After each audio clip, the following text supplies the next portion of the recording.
لا إله إلا الله لا إله إلا الله. أما بعد فأعوذ بالله من الشيطان الرجيم. بسم الله الرحمن الرحيم.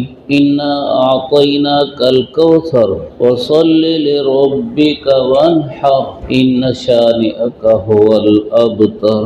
والبدن جعلناها لكم من شعائر الله لكم فيها خير فاذكروا اسم الله عليها الصواف. قال النبي صلى الله عليه وسلم هذه الأضاحي سنة أبيكم إبراهيم. قيل فما لنا فيها يا رسول الله؟ قال بكل شعرة حسنة. قيل فالصوف يا رسول الله؟ قال بكل شعرة من الصوف حسنة. صدق الله وصدق رسوله النبي الكريم ونحن على ذلك من الشاهدين والشاكرين والحمد لله رب العالمين. اللهم صل على محمد وعلى آل محمد كما صليت على إبراهيم وعلى آل إبراهيم إنك حميد مجيد. اللهم بارك على محمد وعلى آل محمد كما باركت على إبراهيم وعلى آل إبراهيم إنك حميد مجيد. امام بہقی رحمہ اللہ نے 48واں شعب الایمان نمبر قربانی کو بیان فرمایا۔ 48ویں نمبر پر شعب الایمان ہے، ایمان کا شعبہ ہے قربانی کرنا۔ اللہ تعالیٰ قرآن مجید میں فرماتے ہیں کہ مومنوں کے ساتھ میرا سودا ہو چکا ہے، ان کی جان اور ان کے مال کے عوض میں انہیں جنت عطا کروں گا، یہ سودا ہو چکا ہے۔ ان اللہ اشتری من المؤمنین انفسهم واموالهم بان لهم الجنہ۔ اس لیے جب سودا ہو چکا ہے تو اللہ تعالیٰ کے کسی حکم میں وہ جان سے متعلق ہو یا مال سے متعلق ہو، بندے کو اللہ کی نافرمانی سے بچنا چاہیے کہ یہ نافرمانی اس سودے کو خراب کرے گی۔ جب اللہ مال مانگے مال دے، جب اللہ جان مانگے تو جان دے۔ ایمان کے ساتھ ایمان والے نے کلمہ پڑھ کر یہ سودا کر لیا، اس سودے پہ راضی ہو گیا ہے۔ بس اب راضی ہو جانے کے بعد جب اللہ نے مال اور جان ہمیں دی اور فرمایا کہ فی الحال اپنے پاس رکھو، جو میں حکم کروں وہ کرنا ہے، تو ہم اپنی جان اور اپنے مال کو عیبدار نہ بنائیں اور جو اللہ کا حکم ہے اسے پورا کریں۔ قربانی بھی ایک مالی عمل ہے۔ اللہ تعالیٰ مال خرچ کرنے کا حکم فرماتے ہیں اور پھر اس پر انعام بھی دیں گے۔ مال بھی خود دیا اور مال خرچ کرنے کا حکم فرمایا اور پھر اس پر انعام بھی دیں گے۔ باپ اپنے بیٹے کو ایک گائے بھینس دے دے، وہ بیٹا اس گائے بھینس سے فائدہ حاصل کر رہا ہو اور کسی موقع پر باپ اپنے بیٹے سے کہے بیٹا یہ گائے اور یہ بھینس مجھے واپس کر دے، بتا تجھے اس کے کتنے پیسے دوں۔ لائق بیٹا عرض کرے گا ابا جان دی بھی آپ نے ہے، لینا بھی آپ چاہ رہے ہیں، آپ یوں ہی لے لیں، اس لیے کہ آپ نے یوں ہی دی تھی مفت میں، تو آپ مفت میں ہی لے لیں، میرا مال آپ کا مال ہے، میری گائے بھینس آپ کی گائے بھینس، یہ لائق بیٹا کہے گا۔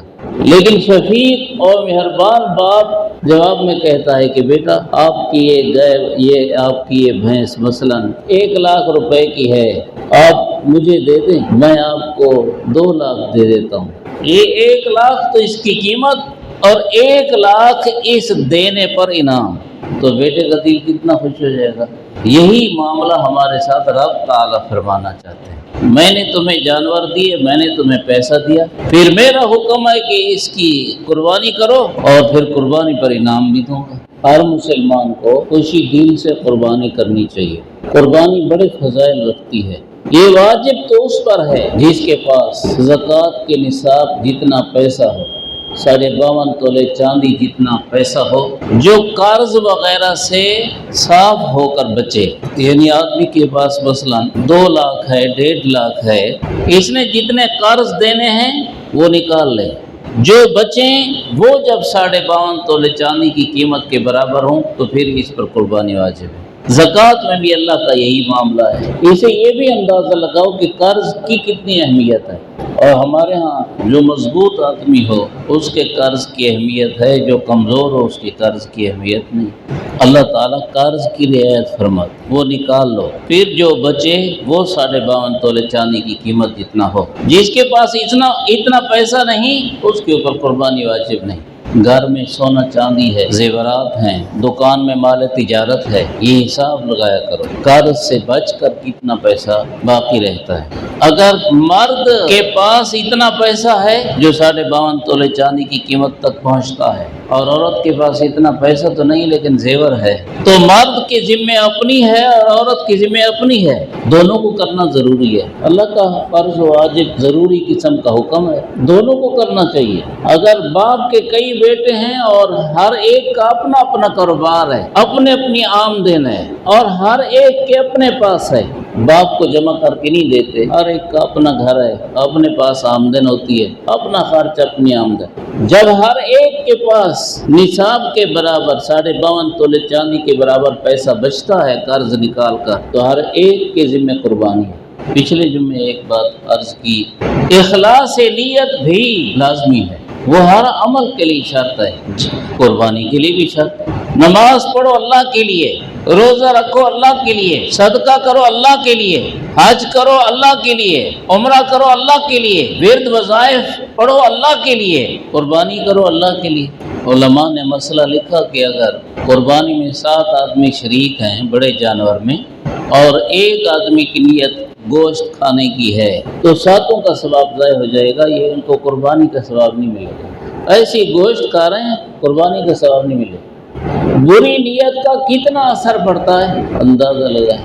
اچھا نیت صرف اتنی سی ہے، اب یہ اتنی بری تو نہیں ہے، کیا بس گوشت کھانا ہے؟ کیا گوشت کھانا کوئی گناہ ہے؟ جب اتنی سی نیت ثواب سے محروم کرتی ہے، آدمی اللہ کے انعام کا مستحق نہیں رہتا، تو گناہوں کی نیتیں کتنا اثر ڈالتی ہیں۔ گناہوں کی نیتیں اندر میں بھرے ہوئے گناہ کتنا اثر ڈالتے ہیں، دل میں نقطے لگتے جاتے ہیں، کالے، دل کالا بنتا جاتا ہے۔ ایک دوسری شرط یہ ہے، بلکہ یہ بھی اس سے پہلی شرط ہے، سب ٹھیک عقیدے والے ہوں، کوئی ایک بھی غلط عقیدے والا نہ ہو۔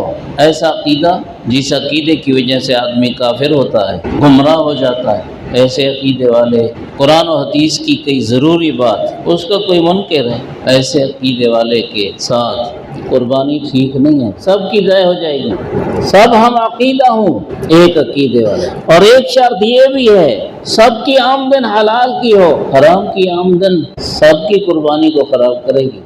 حلال کی آمدن، علماء نے تو یہاں تک، ایک حدیث پاک میں بھی لفظ آئے لیکن پھر علماء نے اس کی تشریح میں یہ فرمایا، حدیث پاک کے لفظ ہیں لا صدقۃ من غلول، حرام مال سے اور جس مال میں دوسروں کا حق ہو اس مال سے صدقہ نہ کیا جائے۔ غلول کہتے ہیں سرکاری محکموں میں سے جو کرپشن کی جاتی ہے اس کو۔ اب اس کا کیا مطلب ہے؟ کرپشن کرنے والا افسر اپنے کرپشن کیے ہوئے مال میں سے صدقہ کرے، یہ صدقہ قبول نہیں۔ پاکستان تو سارا کرپٹ ہے، الا ماشاء اللہ، کیونکہ اس نے حلال میں حرام بھی جمع کیا۔ اور اس حدیث کے تحت علماء نے لکھا ہے کہ حرام مال کسی پر خرچ کرتے وقت ثواب کی نیت نہ کرو ورنہ ایمان جائے گا، ایمان جائے، ثواب کی نیت نہ کرنا ورنہ ایمان جائے گا۔ یہ ہلکی سی بات نہیں ہے، بولنے میں ہلکی سی ہے۔ حرام مال اگر اپنی جیب سے اپنے آپ سے نکالنا ہے تو یہ نیت کرو کہ میری اسے جان چھوٹ جائے، بس یہ نیت کرو، ثواب کی نیت نہ کرنا ورنہ ایمان جائے گا۔ بہت پہلے ایک مسئلہ پڑا تھا، ویسے ذہن میں آ گیا، وہ اسی طرح کا ہے۔ آدمی مردار جانور ذبح کر لے یا مردار مرغی ذبح کر لے اور پھر اس کو پکا لے، اور اس کو پتہ ہے کہ یہ حرام ہے، لیکن بسم اللہ الرحمن الرحیم پڑھ کر اسے کھاتا ہے۔ اس بسم اللہ پڑھنے سے بھی اس کا ایمان جائے گا۔ آدمی نے جوا جیتا، اس کو کافی رقم مل گئی، پرائز بانڈ پہلے چلتے تھے، اب پتہ نہیں مجھے، تو اس میں کسی کا پیسہ نکل آیا اب دوسرے مسلمان بھائی اسے کہتے ہیں مبارک ہو، حالانکہ ان کو پتا ہے کہ یہ حرام ہے۔ پھر حرام پر مبارک کا مطلب کیا ہے؟ انہوں نے حرام کو حلال سمجھا۔ حرام کو حلال سمجھنے سے، حرام کو حلال بتانے سے بھی ایمان جاتا ہے۔ بڑے خطرناک معاملات۔ یہی تو وجہ ہے کہ حضور صلی اللہ علیہ وسلم نے ارشاد فرمایا کہ ایک وقت ایسا آئے گا کہ آدمی صبح کو مومن ہوگا، شام کو کافر ہوگا، شام کو مومن ہوگا، صبح کو کافر ہوگا۔ آدمی کو پتہ ہی نہیں چلتا کہ میرے ایمان میں کتنی خرابیاں آ رہی ہیں، میرے ایمان ہے کہ چلا گیا۔ خدا پناہ دے، اللہ ہمارے ایمان کی حفاظت فرمائے۔ گناہوں کی کتنی نحوستیں ہیں، حرام کی کتنی نحوست ہے۔ ایمان گیا تو ہمیشہ کے لیے جنت گئی، ہمیشہ کے لیے جنت گئی۔ اگر خدا نہ کرے آدمی بغیر ایمان کے اس دنیا سے گیا تو علماء ایک ہیلا بتاتے ہیں، وہ بھی بتا دیتا ہوں۔ اگر کوئی شخص حرام کو حرام سمجھتا ہے لیکن وہ سمجھتا ہے کہ میں مجبور ہوں، اس کے بغیر رہ ہی نہیں سکتا، جیسے بینک کی نوکری ہے، اس میں اس کی کل آمدن حلال کی نہیں ہے، کل آمدن مثلا حرام کی ہے، اور اس کے پاس آمدن وہی ہے۔ علماء فرماتے ہیں یہ توبہ استغفار کرتا رہے اور دوسری نوکری تلاش کرتا رہے، لیکن فوراً چھوڑ نہ دے جب تک دوسری نوکری نہ ملے، اور دوسری نوکری کو ایسی تلاش کرے جیسے اس کی نوکری ہے ہی نہیں، ایسی تلاش کرے۔ جب دوسری نوکری مل جائے فوراً اس کو چھوڑ دے۔ تو اب اگر آدمی اسی قسم کا ہے اور اس کے پاس اور آمدنی نہیں تو پھر کیا کرے؟ اس کا دل کرتا ہے کہ قربانی کروں، اس کا دل کرتا ہے میں صدقہ کروں، لیکن اس کے پاس آمدن تو یہی ہے۔ اب وہ کیا کرے؟ عوام میں مفتی بہت ہوتے ہیں، جب آدمی مسئلہ بیان کرتا ہے تو کبھی کبھی ڈر بھی لگتا ہے کہ کوئی مفتی جو ہے نا وہ تبصرہ کرے گا بعد میں۔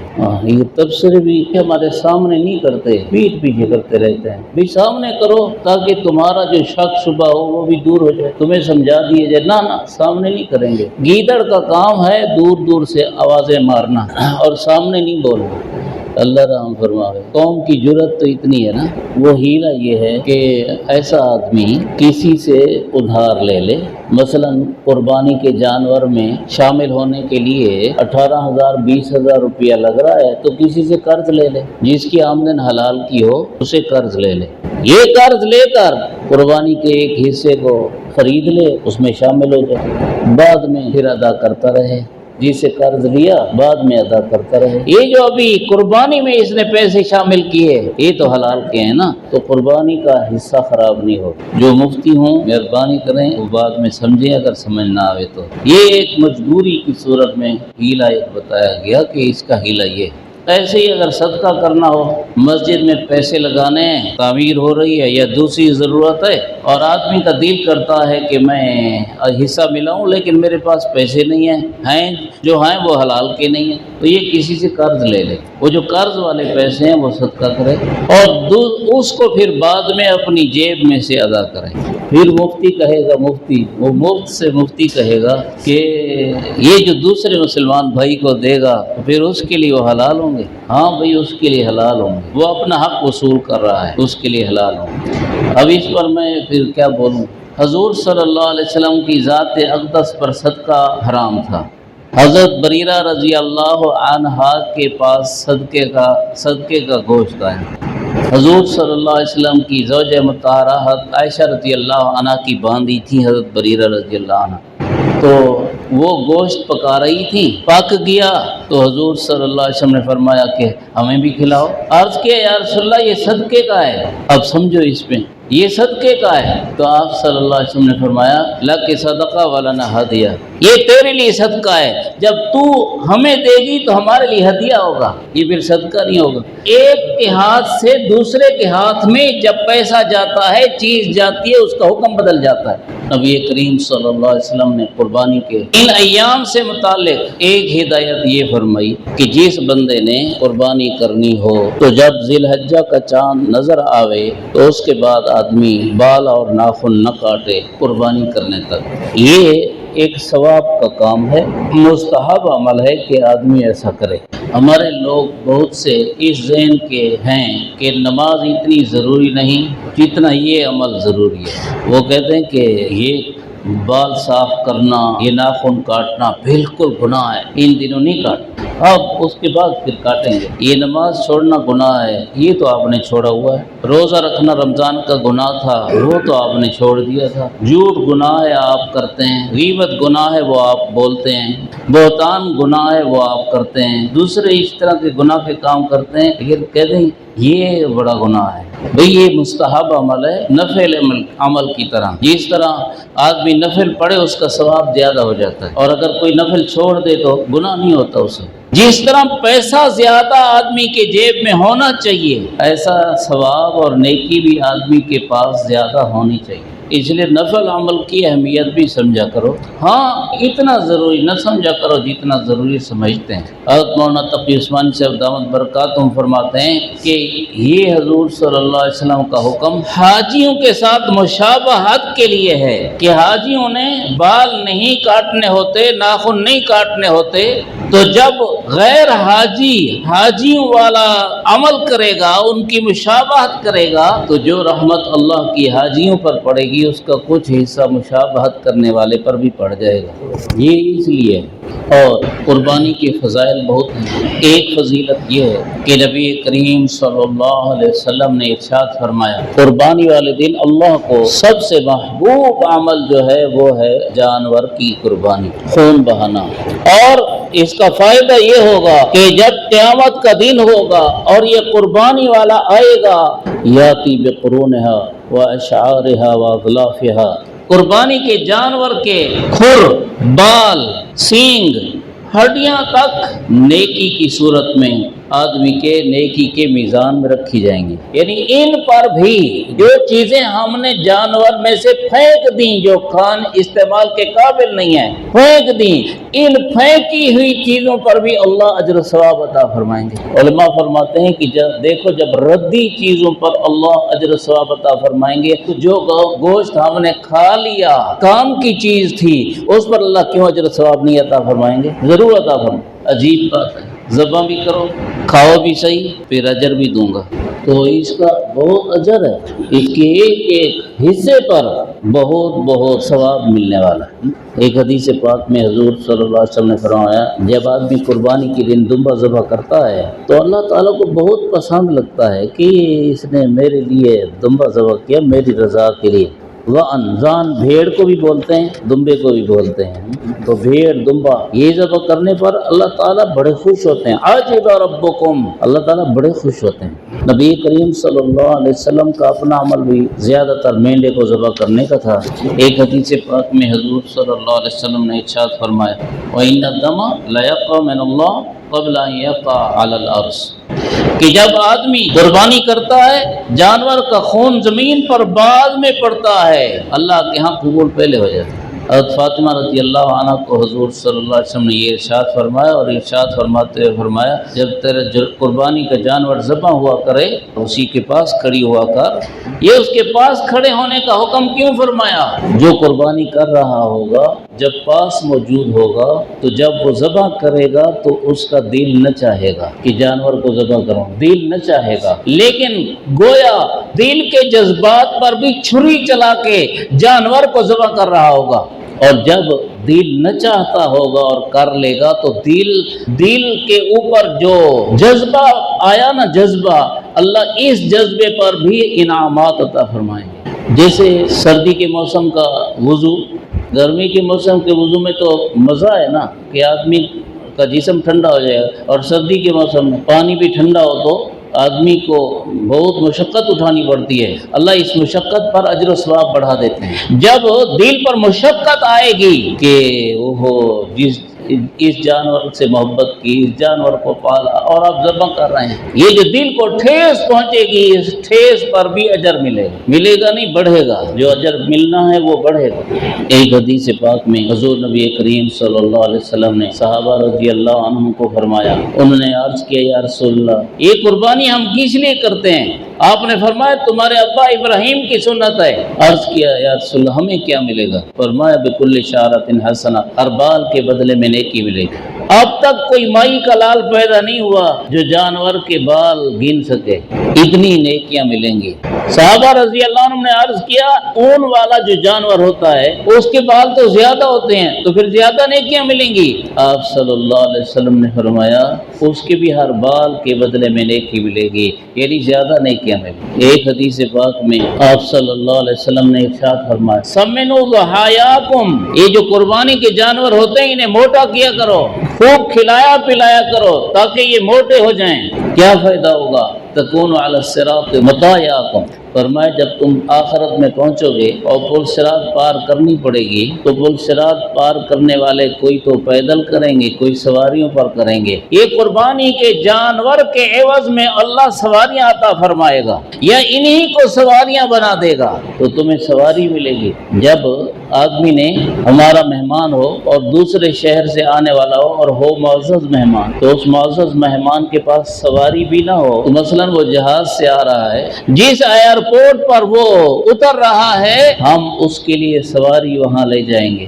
اللہ کے جو معزز بندے ہوں گے اللہ تعالیٰ ان کو سواریاں آخرت میں مہیا فرمائیں گے کہ جنت میں پیدل نہ وہ سواری پر سوار ہو کر، قربانی کرنے والے آدمیوں کو یہ سواریاں ملیں گی۔ دوسرے بھی بہت سے اعمال ہیں جن کے وجہ سے سواریاں ملیں گی۔ ہر نیکی کو کرنا چاہیے، کوئی نیکی نہیں چھوڑنی چاہیے، کوئی بھی نیکی اللہ کے قرب کا ذریعہ بن جائے گی۔ یہ جو حدیث پاک میں حضور صلی اللہ علیہ وسلم نے ارشاد فرمایا کہ یہ تمہارے ابا ابراہیم کی سنت ہے، حضرت تھانوی رحمہ اللہ اس پر بڑی عجیب تقریر فرماتے ہیں حضرت ابراہیم علیہ السلام سے اللہ نے بیٹے کا ذبح کا حکم فرمایا تھا لیکن اس کی جگہ اللہ نے دمبا ذبح کروایا، مگر نیت تو ان کی بیٹے کے ذبح کی تھی نا، تو ذبح تو دمبا ہوا ہے اور نیت پر اللہ اجر و ثواب عطا فرماتے ہیں۔ دمبا ذبح ہونے پر اجر بیٹے کے ذبح کا ملا۔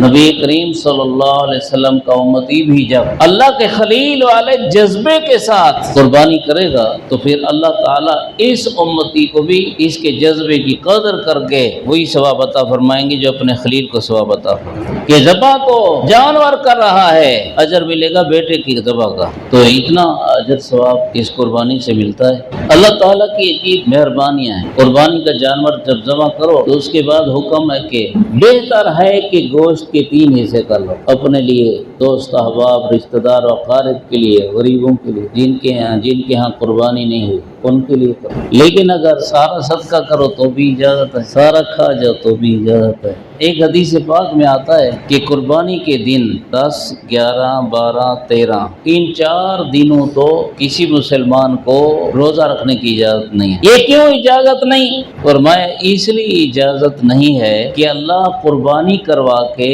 آدمی کی قربانی کے گوشت کے ذریعے مہمانی کرنا چاہتے ہیں۔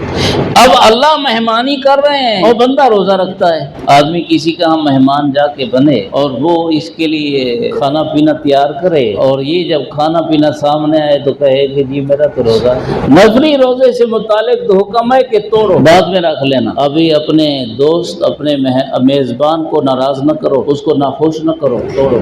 اور جب اللہ مہمانی کر رہے ہوں تو پھر روزہ رکھنا کیسے ٹھیک ہوگا؟ لا تصوموا فی هذه الايام انها ایام اکل وشرب وذکر اللہ، فرمایا ان دن روزے نہ رکھو، یہ کھانے پینے کے دن ہیں اور یہ اللہ کی یاد کے دن ہیں۔